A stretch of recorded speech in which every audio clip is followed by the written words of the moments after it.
Bonjour, c'est Stan. Aujourd'hui, on se retrouve pour faire des tranches végétales maison qui vont nous permettre de remplacer le jambon, soit dans les sandwichs, soit dans toute préparation. Donc, on va commencer par mettre 350 grammes de liquide. Donc, moi, j'utilise une infusion de thé noir pour avoir un goût fumé.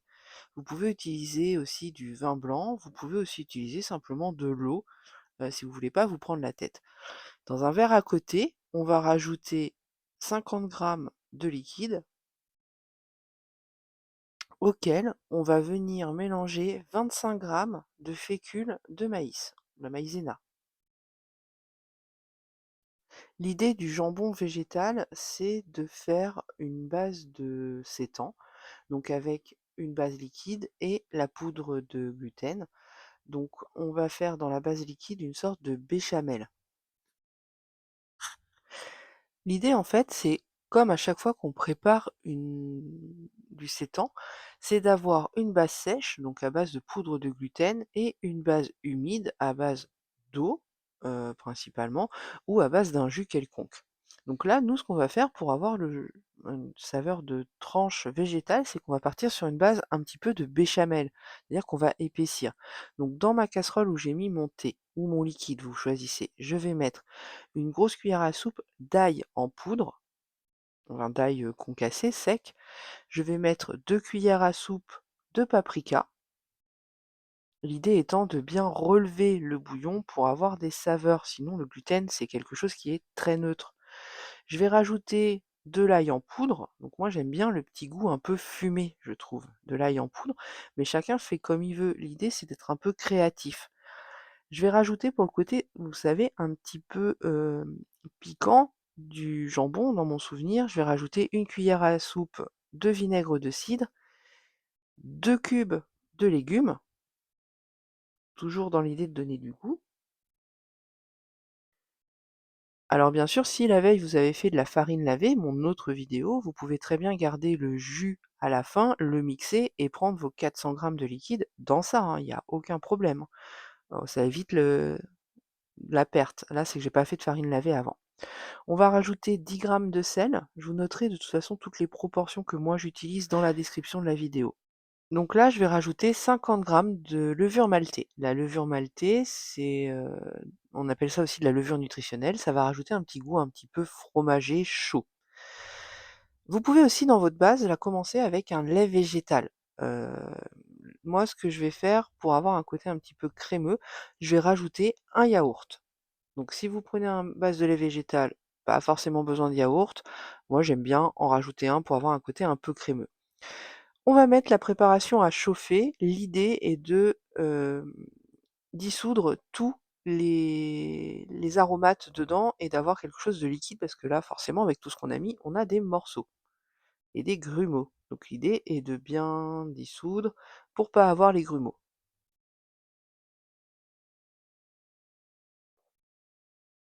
Donc on mélange bien. Et quand tous les ingrédients commencent à fondre, ce qu'on va donc on fouette bien, il ne faut pas que ça attache au fond. On va rajouter 60 millilitres d'huile neutre. Donc mettez pas de l'huile d'arachide, parce que ça va donner un goût, à mon sens. Moi, j'ai la chance d'avoir des petits producteurs à côté de chez moi qui font de l'huile de colza, vierge. Donc c'est local, hein, elle est faite à moins de 10 kilomètres de la maison. Après, vous pouvez très bien prendre n'importe quelle huile, neutre, hein, que ce soit, colza, tournesol, pépins de raisin. Ça marche très bien aussi, c'est une huile qui est hyper neutre, qui marche bien en général en cuisine végétale. Donc on rajoute l'huile et on va retouiller, comme on dit dans ma contrée natale. On touille, on touille, on touille, on mélange, on mélange, on mélange. En fait, l'idée est de bien incorporer l'huile.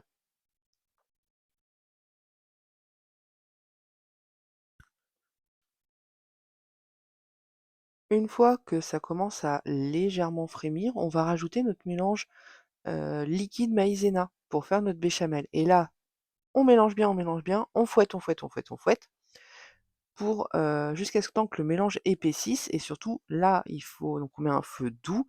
L'idée est de pas avoir de grumeaux, surtout pas. Donc on fouette, on fouette, on fouette, on fouette. et là, on voit déjà que ça épaissit. L'idée est d'avoir, quelque chose un petit peu en consistance de crème dessert, la Danette, par exemple.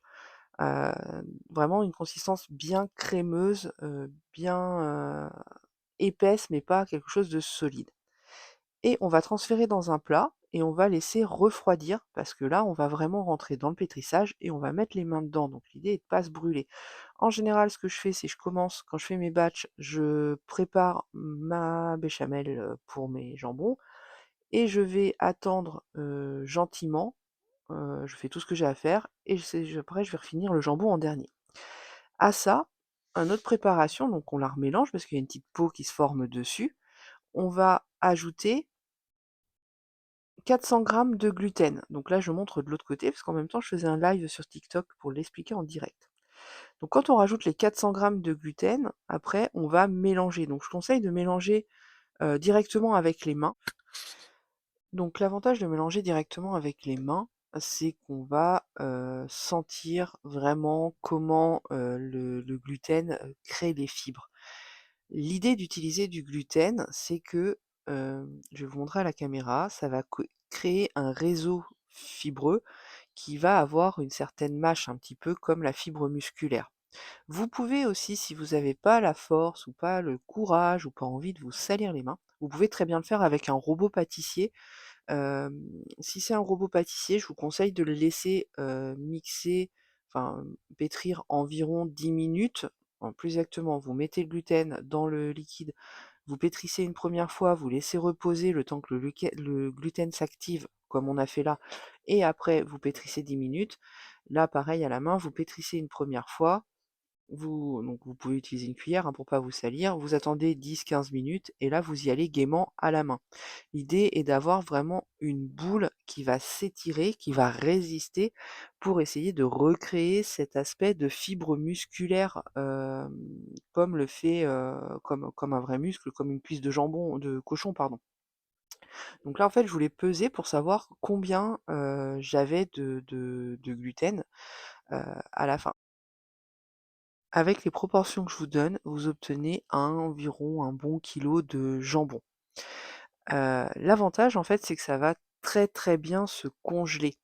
Donc là, ce qu'on va faire, c'est qu'on va le pétrir pour avoir vraiment créé de la fibre, avoir quelque chose avec de la mâche.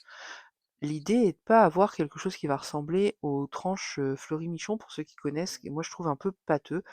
Là, on va avoir quelque chose qui se tient et qui va être très sympa, que vous allez pouvoir poêler, avec des œufs pour ceux qui mangent des œufs ou mettre dans des omelettes, de pois chiches, pour, les véganes. Alors moi, je suis végétarienne, hein, je suis pas végane pour le coup, j'ai mes propres poules à moi. Heu, Chacun ses choix à ce niveau-là. Vous allez aussi pouvoir le manger froid dans des sandwichs. Moi, je fais souvent des clubs sandwich, je fais griller des tranches de jambon, je mets, du pesto, de la salade, des tomates quand c'est l'été, des petits pickles d'oignons et mes tranches de jambon. Pour emmener au boulot, c'est plutôt sympa, ça change. Vous pouvez aussi l'utiliser dans des raclettes, pour ceux qui veulent faire de la raclette. C'est plutôt sympa, ça grille, ça se mange froid. Donc là, on va, le contraindre, ce qu'on appelle, c'est-à-dire que le gluten, quand vous le cuisez au bouillon ou à la vapeur, ça va prendre du volume. Nous, ce qu'on veut pas, c'est que ça devienne très gros, comme on va le faire, vous savez, comme quand vous faites des steaks de sétan. Je vous donnerai des recettes si vous le souhaitez. Dites-moi en commentaire si vous voulez des recettes de steaks de sétan. Là, on va vouloir le contraindre. Donc ce qu'on va faire, c'est qu'on va le rouler comme une sorte de grosse papillote, une première fois dans du papier sulfurisé pour pas que ça touche le papier d'aluminium, et par-dessus, on va mettre du papier d'aluminium pour vraiment le serrer, que quand on va le cuire, il ne prenne pas d'ampleur. Pourquoi? Parce que là, on va le cuire 1 heure et demie à la vapeur. Au bout d'1 heure et demie, on va couper le cuit-vapeur et on va le laisser refroidir. En général, moi, je le prépare le samedi matin, je laisse refroidir, revenir à température ambiante toute la journée et le soir, je le mets au frigo et je le tranche le dimanche matin. Comme ça permet de faire mon petit brunch du dimanche. Donc là, on l'a roulé une première fois dans le papier sulfurisé, comme je vous disais, et une deuxième fois dans le papier d'aluminium, qu'on serre bien. Et comme là, je suis un petit peu juste sur les côtés du papier d'aluminium, je vais prendre une deuxième feuille, je vais mettre Mon jambon, vous allez voir, en biais. Encore une fois, un jambon, désolé, la police de la bidoche, je sais que c'est pas du vrai jambon de cochon. Hop, mais ça permet de nous repérer à nous, végétariens et véganes. Donc là, vous voyez, je le mets de travers pour pouvoir avoir, de la matière de chaque côté pour pouvoir papilloter. Donc on tourne, on ferme, on serre bien, on ferme. Alors attention à pas déchirer le papier d'aluminium, hein, bien évidemment. Et là, ça part au cuve-vapeur pour 1 heure et demie. Donc on se retrouve le dimanche matin, on l'a laissé toute la nuit au frigo, on le déballe. Moi, je l'ai coupé au couteau pour vous prouver que c'était possible parce que tout le monde n'en a pas. Moi, je le fais à la trancheuse, heu, ça va vite, c'est pour ça, hein, c'est les dimanches de flemme. J'aime pas passer non plus des heures en cuisine, même si j'adore cuisiner. En général, je fais beaucoup de batch. Donc là, on va le trancher, vous allez voir que les tranches sont très, très souples. Et souvent, bah, je les étale sur une plaque, je les mets au congélateur. Une fois que c'est bien congelé, bah, je les ressors du congélateur au fur et à mesure, le nombre de tranches dont j'ai besoin et voilà. Donc, si vous avez des questions, n'hésitez pas à les poser en commentaire. Si vous réalisez la recette, n'hésitez pas à la publier et à me taguer. N'hésitez pas à vous abonner et je vous souhaite une très bonne journée et vous dis à bientôt.